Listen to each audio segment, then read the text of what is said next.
Welcome back to New Amsterdam Radio, the podcast for creatives. It is I, the mayor, Flobo Boyce, in the mayor's office, hang with people who are doing the dang thing. And my guest today is doing so many things. We're trying to connect for months, but so we call a celebrity guest, if you will, someone who knows the intersection between technology and the human touch. Give it up for Hutton Henry. How's it going, sir? I'm really good. Thanks, Flobo. How are you?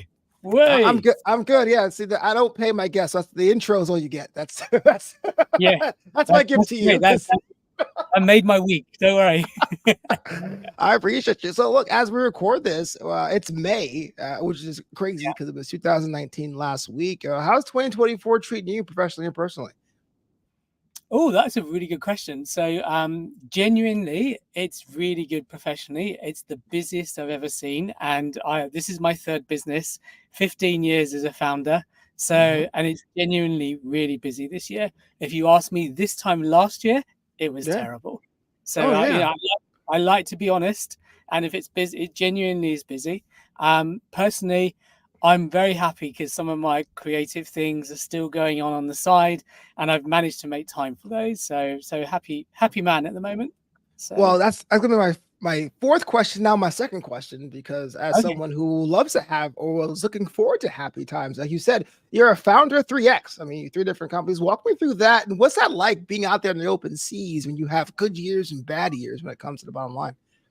Yeah, I mean, it's a good analogy, I think, with the ship and the seas. And I think the main thing is, as a high level thing, making sure that boat is there to weather the storms either way. And I think the number one thing you learn, and I'll take you through that journey very quickly, is to be quite sort of buoyant, I guess, using the same sort of analogy, but don't go too, when the highs are high, don't go high. And when it's too low, don't go low. You kind of keep this middle ground. And literally the first business I set up was a bit of an experiment. I was actually living as an artist in Berlin with my wife, and I set up this tech company, and it just seemed to go, and we had a great time. And I think really for early start entrepreneurs, I learned one of the hardest lessons is around marketing. You can do a really good job, and you can get a really good, you can provide a really great service for your customer. But I just didn't have the marketing skills to make the most of what we had. And I learned so many things in that first business. And I loved it. It was really good. But we stopped. So unfortunately, it's a bereavement in my family and some various other things. And then moved to another version and literally grew another business and enjoyed that. But I think my soul has always been in a creative sort of way, and this business brings through so many different interests that I have with technology, writing, and people, and genuinely that's why I love what I do today. But it took me a very long time to find what really resonated for me, and if it resonates with you and it's valuable to your customer, that's a good combination. Yeah. So when you're at a party, and of course, me, I hate parties. He's like, I don't know. I just met you today. No, if you knew me, you know I hate parties. And then someone goes, what do you do? There is a sense of dread because founders do a lot. You do like 30 things. Yeah. Like, how do you succinctly say, if at all, what do you do when it comes to like everything under your many hats? Yeah. So can I tell you the truth? What I genuinely say for the last 10 years or so. Well, don't lie to me, Hutton. Well, no, because what I mean is that I have forever. If people ask me that question, I'll always say I'm a food photographer, and they're like, "What?" And like I completely take them off track. And I know that's really naughty of me, but and when you go into those shops and they have the photos of burgers and kebabs, I said that's my job. And because they're waiting for a really boring answer, aren't they, really? Right. And it's going to be, I made this platform to do this. So I kind of do that just to kind of lighten the mood. And then right now, I basically say, I assess companies for investors. And they say, what does that mean? It's a bit like a house surveyor. You're going to buy a new house and you want to know that house is good. So that's simplistic view of how I say it. And I know it's really cheeky of me to say the photographer thing. It's something I started years ago because people size you up with that question, don't they? Absolutely. So I like to sort of knock that question out, and then let's bring it into a bit of a fun conversation, really. So um yeah. Yeah, it's interesting because like I did so much and a lot of things were considered cool on the surface, but here in Los Angeles, because we have so many creatives, it almost becomes a competition of how many different or disparate things you can do at once. I mean, there's a bigger problem with American culture of being like, I'm hustling, I'm grinding, but no one's making any progress. So I go to parties, I would say, oh, what do you do? I'm like, absolutely nothing. Probably living under a bridge. And they go, what do you mean? And I go, Yeah, you know. So I totally and, get and that. the next thing on that is like, and they go, what do you mean? Oh, independently wealthy. So Yeah, man of leisure. Yeah, yeah, just hanging out. You said before about a lot of creatives struggle with the marketing aspect, and I'd be the first one to say that. Even though I think I have a leg up on my peers, it's always something where it's like, hey, how do I find the clients, the money, the notoriety, whatever the goal is. yeah, Everyone's tried. There's so many things we make mistakes. So that first year, we buy the most fanciest toys. We get the most slickest consultants around the neighborhood. We do all the TikTok trends, and then it goes, what's the use? But there has to be not necessarily an easier solution, but a more simplistic approach when it comes to finding your yeah. own marketing lane, right? Yeah, definitely. So I think, if you take those three companies, what you learn is the entire world is full of all of this marketing information that's based on B2C, B2B, D2C, all these different things. And you're like, oh my God, I need to be doing all of these things at once. I've got to make my funnel, I've got to get content out there, I've got to do all these things. And then you realize, and I was very lucky a number of years ago that I just met this chap weirdly on a podcast. And he said, look, I'd like to work with you. And he literally slimmed down the marketing to a couple of items. And we just did it consistently on that sort of 2 bits of content to many people. And it worked like, an absolute dream. So I try and simplify it to what's your message, and what are the 1 or 2 things you can get to someone's desk or on their phone or whatever, and then just consistently do that rather than 20 different things at once. And I do find that it works, but Yeah. but it's pretty scary because as a founder you can start every single tool, your email and your CRM and all these things, and you feel like you have to knit them all together. And I think what you end up doing, definitely in your first business, is you do what I call is startup work. Mm. There's startup work and startup meetings, and it's this stuff that takes forever to do, and it's really interesting, exciting, but it never gets you out of the house. And getting out of the house gets you work, right? And then startup meetings is where you meet lots of people with all these similar ideas, and you come out at the other end, you're like, nothing's going to happen with that meeting. Yeah. We've had a great time, really interesting, but we're all in the same boat. And so it sounds a little bit negative, but it's a good thing to learn is how Yeah. do you prioritize, productive effort, really. Yeah, absolutely. I think that I am the worst at that because it's kind of like, oh, I'll just get up, I'll do some emails, and I feel productive. I posted Yeah. on social, but Yeah. again, I didn't leave. I mean, I leave the theoretical house. I could do that in a hotel or whatever, but I didn't really go Yeah. out there and press flesh in that way. But you had mentioned that you're kind of in the realm of helping companies do their due diligence or helping entrepreneurs Yeah. do their due diligence.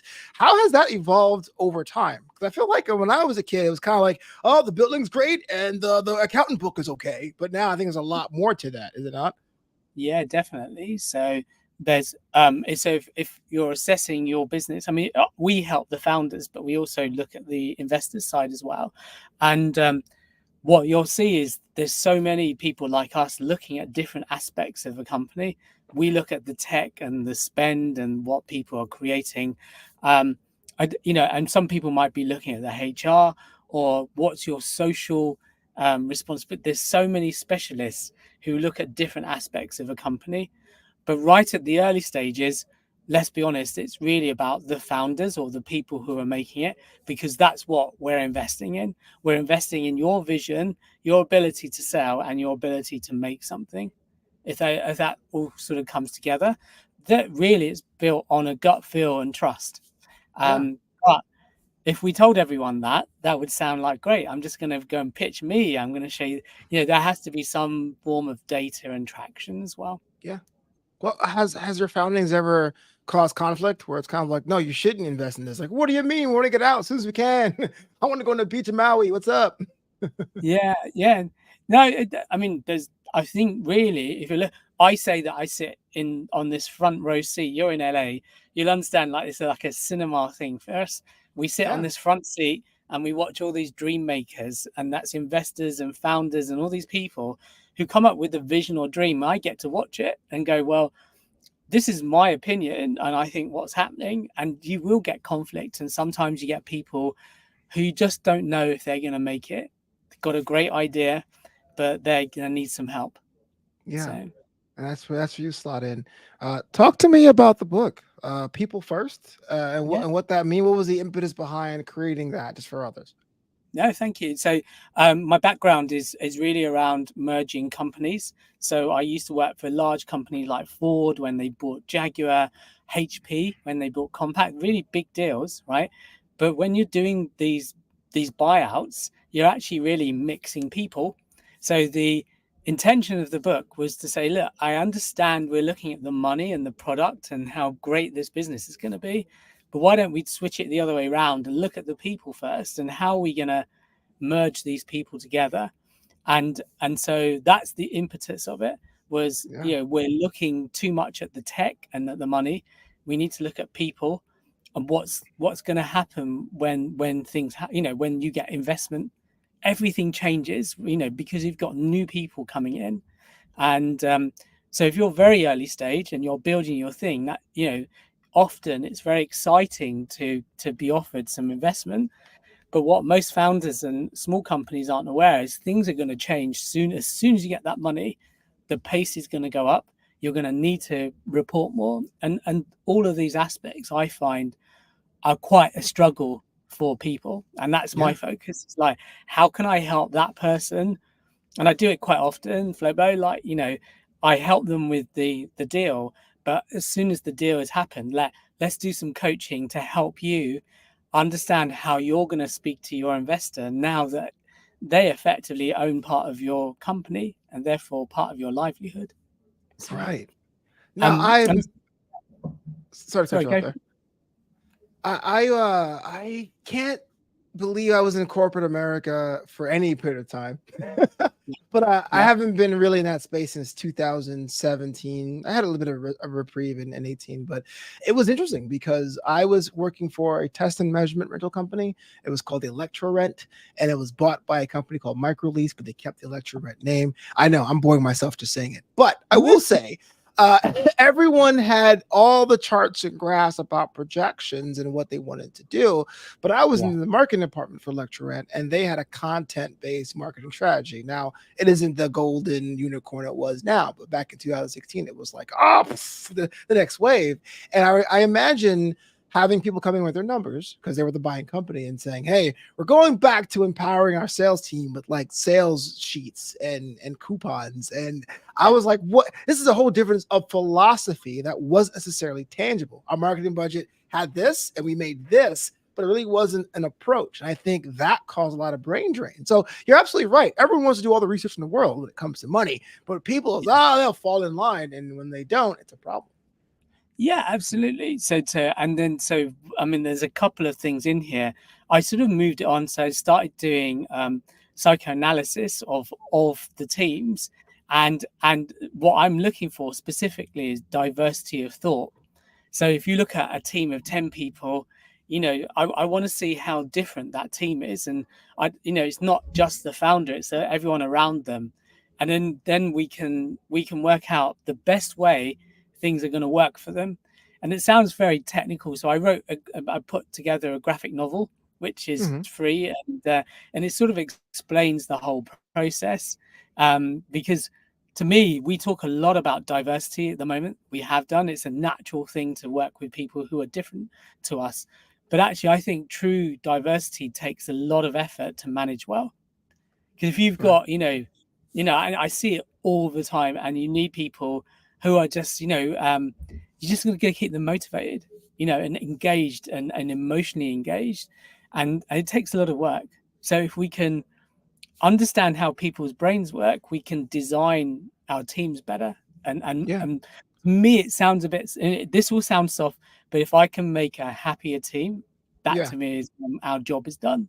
So Well, allow me to push back quite a bit there because I'm with you. Happy workers are great. Happy cows yeah, make better tasting milk, but it's kind of approaching self parody, especially if you follow the corporate memes out there of how do you make a team happy. Now, I know the idea is that a job is to be a job, but you also don't want to be dragged for being a team that has pizza parties in a break room, right? So, like, what are some things that a company could do now, small or large, to make people feel as if they care, as opposed to being like, "Hey guys, we have a game night after work yeah. today."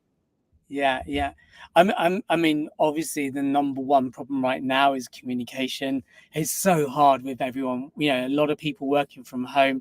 So seeing people face to face is a really big thing. That's a really simple thing. And it's surprising how few people are doing that now. I don't know if you're seeing the same. So, Yeah, yeah, yeah. So that's the obvious one. I think really I mean, you're talking to me. I'm always going to talk about self-awareness, right? sure, That's the number one, because especially as we're all separated, you're in LA, I'm in London. We come off this call and we're still thinking things, and we haven't got the time to come back and say, "How I was thinking this and that." So increasing our self-awareness, especially if you're setting up a small company, is really important, because if you can do that, you can understand, okay, I'm going to ask you to do this, but you're going to get this, you're going to see it in a different way to me, right, and so not only do we need to communicate, we need to be able to understand how to communicate in a way that engage people. If you're a leader, absolutely. it's important. It sounds like really basic things, but I find it's really important. Um, and I always see it after a deal. Yeah, I've got to get a really sharp presentation. I've just got to tell you what we're doing. I've got to get you on this vision and this journey. And the only way I can do it is if I get to see you in person, fantastic. If I can't, I've got to work out creative ways to meet you. Right. So I think there's a lot of creativity in it. So it's probably the simplest thing to do. Absolutely. I mean, big companies have their own playbook, and I'm obviously you had that experience too. But I feel like with a lot of the guests I've had in the show, those that have teams, which is always a scary thought when you're an entrepreneur and you start on your own, you get your Yeah. first employee one, employee two, employee four. The lament I get, which is kind of funny because I get to be a fly on the wall. The lament Yeah. I get is, oh man, my team just don't want it like me. They don't got the same Yeah. heart I do. They don't work as hard as me. And I go, oh Yeah. yeah, it's not your original It's not idea. worse. And how do you keep them along? Yeah, absolutely. So I don't know if you know that. I mean, definitely for small companies, I recommend that EOS system. It's an American system, if you know it. It's open source, and it is something that teaches you how to set your company up. It's a great thing to set up. I'm not selling anything here, genuinely, and it helps you sort of design your company. And the thing it really teaches you is to create your values and your mission and your purpose, and start bringing your people along from that perspective. Um, and it's quite a simple process, but you have to be consistent. Yeah, yeah, You have to have really good meetings. So I in that system, they have like the weekly meeting is called like a level 10. And what you do at the end of the whole meeting is everyone has to score it. And if it's under an 8, you're saying there was a problem with that. And then it's your job as the boss and the early stage founders say, well, what was the issue with the meeting? Because yeah, most people leave meetings, they're bored, and they haven't told you they're bored. They can't wait to get out. yeah, yeah. That's true. I mean, I won't say there's never been a time where I enjoyed a meeting, but there are plenty of times where I felt the meeting could be cut in half. You know what I mean? Yeah, Like, exactly. we got things to do, like make you money. But yeah, I think it's always a fun journey to watch, or actually not watch, but to observe other founders and guests on the show, talk about how they have their growing pains because everyone kind of grows differently. There isn't so much a playbook for things that didn't exist 15, 20 years ago. Like being a YouTube advertising outfit wasn't a career that time Right. ago. Yeah. So, Yeah, that's you true. know, That's it's just true. so, One thing I would say, I mean, those things have changed. What hasn't changed is the need for difficult conversations. Like, yeah, something's not working. And I think, I don't know if your other guests have this, but when you're growing that small team, it feels more like a family at the first year or two. But at some stage, you have to step into the boss seat again. And, and it's like, this is not working for me. This needs to happen. And it's very hard to jump from one to the other, Yeah. and you see that as the companies grow as well, is that the boss has to keep changing and adapting. And the best people I think that have and literally shown this as a really good example is the Airbnb founders. They, if you watch them, they went from early stage creatives and startup people, and they've gone all the way, and they're still in the seat as a corporate. Yeah. Yeah. Well, that's a very interesting tale about the evolution of Airbnb. I'm glad it's a case study that you had top of mind, because it did felt like a different shift there. Good or bad, it's up to debate, but I definitely feel like it was a different approach. Yeah, I mean, and also the product changes, doesn't it, over time? Because at first it's all within each other's houses, and now it's become quite corporate in its way. And so, yeah, it's So I didn't even know this because I was always a hotel guy. I know it's cool to be. I know it's very cool to say I'm a hotel person now. Yeah, but yeah. I was always a hotel guy just because I didn't know who to complain with. And I remember the first time I actually booked an Airbnb. It's 2022, so not that long ago. 2 years. Oh, But wow, post yeah. pandemic, because I was always afraid. I was like, well, I don't know what happens if there's a stain. Is it my stain? And I was kind of blown away by not necessarily the platform, because the platform pretty much tells you what your responsibilities are, but how advanced the host had become. The guy showed up like it was one of his many properties, tossed us the Oh, keys, yeah, gave us the chores list, and left. yeah, Whereas I guess I remember the original marketing where it's like, oh, come yeah, on this couch, man. You're one of us. yeah, You're a yeah, family, bro. yeah, definitely. I mean, I my first time was in Toronto, and I'd rented. I had a hotel booked, and the night before I went, they cancelled it. And Yeah. then my wife found this, like, she said, there's this new site. This was in 2012. And so we tried it, and we just took the risk and ended up in this beautiful townhouse with like young people, going out partying with them every night, as well as doing the work during the day. And it was Yeah. such a great experience because you became part of the community. Right. So, but Yeah. I it's guess I interesting. missed the good old days. Yeah, yeah, definitely. But I understand that everything shifts, but what doesn't shift is our department questions. Here in New Amsterdam Radio, we ask our guests kind of some standard questions, almost like a lightning round, if you will. You know Yeah, how to play with me, sure. sir? Sure. All right. You're a 3X founder, but I have to ask, do you believe in days off? And if so, what do you do on those days off? I definitely do days off. So I have the obvious things with my family and daughter, and being present. So that's really important. And she's street dancing and all the crazy stuff, and that's great to be around. So, and then on my own time, so I was really into electronic music and DJing as a kid. So Wow. that's always been my thing. I used to not go to school and sit at home. The friends would like sit there with the equivalent of decks and things when we were much younger. So, so I occasionally go to the studio because that is the best place. Put the music on really loud and just go for it and completely forget. I love that. So, Yeah. and I did do 9 years screenwriting. So like writing film. I really enjoy it and I love the creativity. The only problem now is I already spend so much time in front of the computer. So Sure. having a hobby that increases that is I find it very difficult because I love it, but I don't want to increase time on front of the screen. That is fascinating for a bunch of reasons. Because I was going to ask you what genres of electronic music, but I also went to film school. I actually That's why I live in Los Angeles. 'Cause I'm from New York. Yeah. I went to Yeah. film school as an editor. Okay. But I started writing because I know you have this thing about silos, right? But my film school had silos, and that if you were editing student, you just took editing classes. But I wanted to write. Papa wanted to sing, and so I started screenwriting for about 10 years just to get myself acclimated to that side of the process. If I can fix something on the script stage, I wouldn't have to fix it in post, right? Yeah. So you're right. What really was the drawback was that either way, you're in a dark room and just click back and away. But I've since evolved into being in front of the camera doing this stuff. But it's kind of funny the parallel there. Yeah. I mean, like, I had to train myself to be on my own. I found that so hard.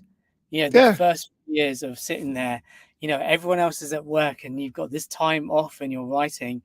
and I just wanted to see people. I found that very hard, but I trained myself to do that.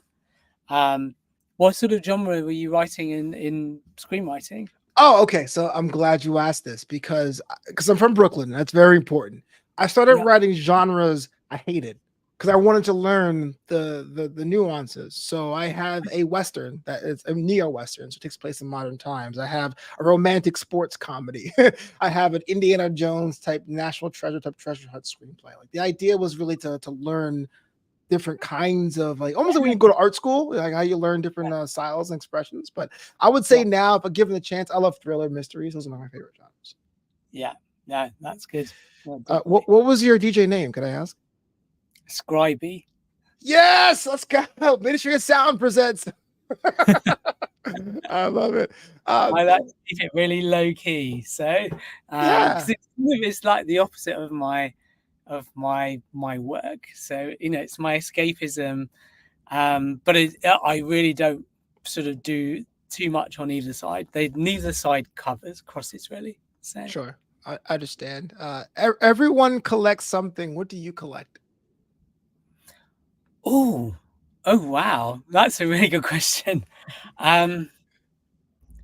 What do I collect? I would go.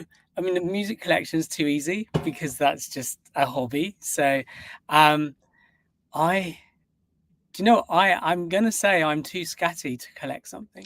Oh, really? Okay. Yeah. Just throw I it do back. it. Sorry. You just Um, throw it back. Like you come across something and just. it's really naughty. But even at school, I didn't. As soon as I finished my work, I put it in the bin and carry on the next day. It's sort of like this very forward motion with me, and I don't collect much. So Yeah. yeah, that's a fascinating question. Oh yeah, we're creatures of habit.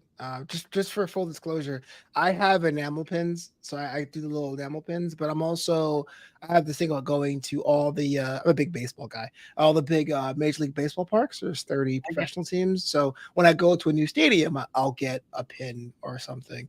Nice. Last January, I went to see my cousins in England, but I went to go see my team, Manchester City, play Yeah. at the Etihad. So I got Okay. got little pins there too as well. Oh, Because cool. I'm just I'm just a nerd like that. What is left on your travel bucket list? Where do you want to go visit? What do you want to go see? What do you want to eat? Yeah, so I was very lucky to do a lot of travel, so that was great. But I would say what is left is definitely Japan. I don't know if you've been. Once. Yeah, how was it? It changed their life. No one has ever gone to Japan and said, "Nah, it's not worth it." It's a core memory. Like it will never. Yeah. It's nothing like it, really. Yeah. So so I have that. I've spent a lot of time in Australia and New Zealand, and as a travel living experience, I would love to do a couple of years in New Zealand. It's just covered in water. I love that place. I don't know and so, but Japan is definitely on that list. So Yeah. that would, I've been to Australia, not New Zealand. So that was what's left on my bucket list, I would say, would be Chile and Portugal. I'm sure you've been to Portugal. It's right down the street. Yeah. Right down the road. Yeah. On that England trip last January, this is kind of a full circle moment. So my family's from the West Indies. Okay. And my mom, when she left, her first stop was in Scotland. That was really her coming of age place. Wow. She decided what the real world was before coming to the United States. And so I had a chance to visit a town she lived in, Stirling. And so Stirling, what to me was like an amazing memory of seeing it. And I think Glasgow's one of my favorite cities of all time. But Stirling was really kind of like wow, my mom had her bell bottoms and afro right here on this block. So pretty cool. Amazing. Whereabouts in the Caribbean? Barbados. So both my parents are from Barbados. So my dad came straight here in the 70s. Mom went to Scotland and was going to go to Canada. She was going to go to Vancouver and then kind of stopped and I met my dad. Became my dad. Wow. Well, my family are from the Caribbean as well. They're from St. Lucia. Oh, wow, right down the street. Yeah. So that 11-hour flight is very, very common. Yeah. I should have known that because you have an English name, like how Boyce is a Scottish name. I should have been like, yeah, you got to be from West Indies. And lastly, because I asked everyone, here's the most difficult question, so I totally understand. But what is your favorite junk food, sir? Oh, Oh, that junk food. I would say, oh gosh, I think because it's really funny how your brain goes for all the good things and like you want to impress people, but actually Yeah, this is like the secret desire, right? It's right. like the secret things you eat.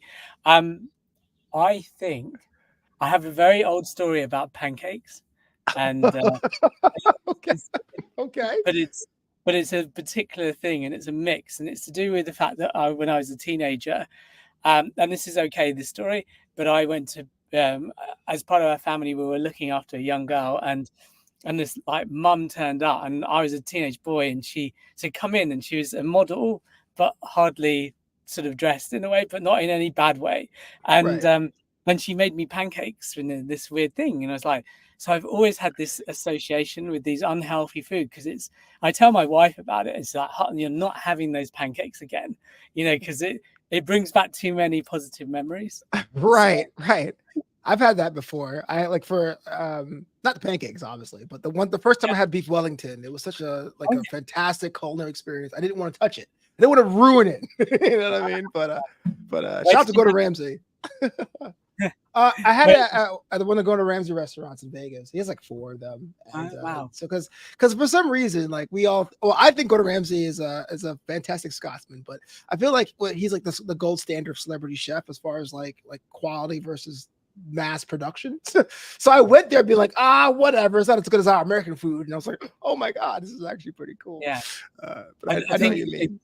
it's one of the good things. He's got quite a good analogy in how I think we should run our small businesses, because every time he comes in and he looks at this family run business, and back in the day it was really successful, and then in 2 days he turns it around. Up until he came up, they're fighting, they're losing money, it's not working. The story. It's the same sort of Yeah, thing, right? And after 2 days he turns it around, and there's some element in what we do, because everything is about simplifying. Bring it down to the basics, bring the menu down.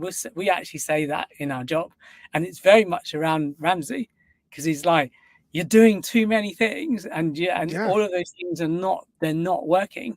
So if you yeah. just bring it down, all right, and just do a few things really well, it will work.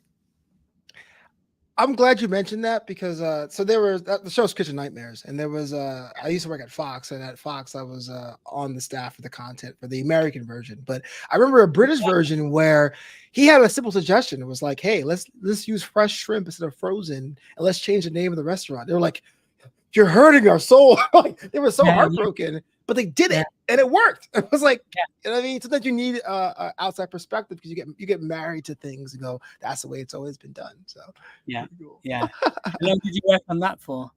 I was at Fox in two stints between 2010 and 12. So my first primary thing was on American Idol, 12 and 13, and then X Factor USA 2 and 3. But in Wow. between, because those are seasonal shows, because they come in for 3 weeks, I was on content team. And by content teams, I'm getting the weeds here. So like it's something called connected devices. So let's say you watch a Fox show on Hulu, and there's like Yeah, a name of a clip and the description of the clip. Like I wrote the descriptions and I clipped out the actual things for Kitchen Nightmares, Brooklyn Nine-Nine, that kind of thing.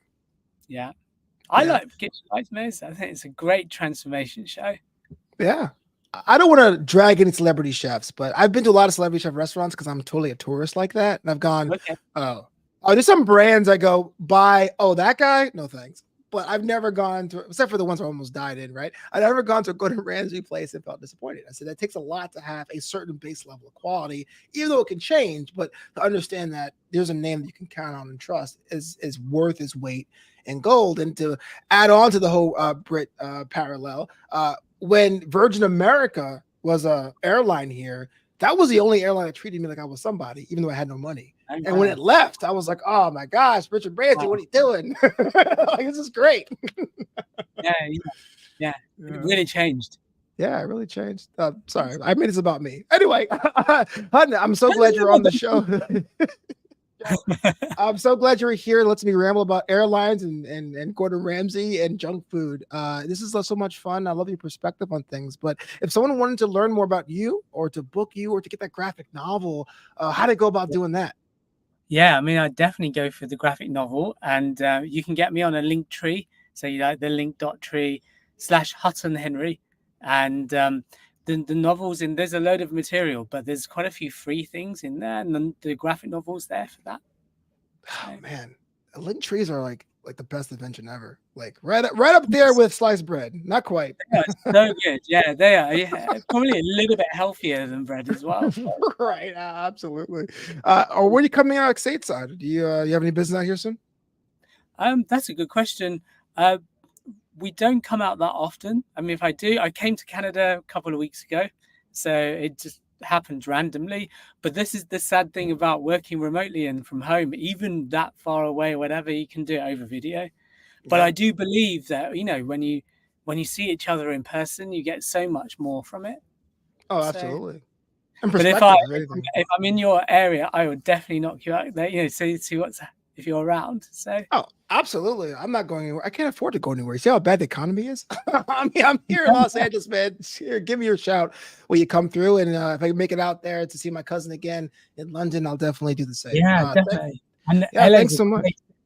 It's a great city. Absolutely. It's a great city. There's some parts in there that aren't so great, but like that's what makes it its own character, much like London. That's what makes London its own character, But yes, thanks so much for being on the show, man. Knew Amsterdam Radio podcast for creatives. We'll have you on later down the line because I want to see what's next on your creative chapters and endeavors.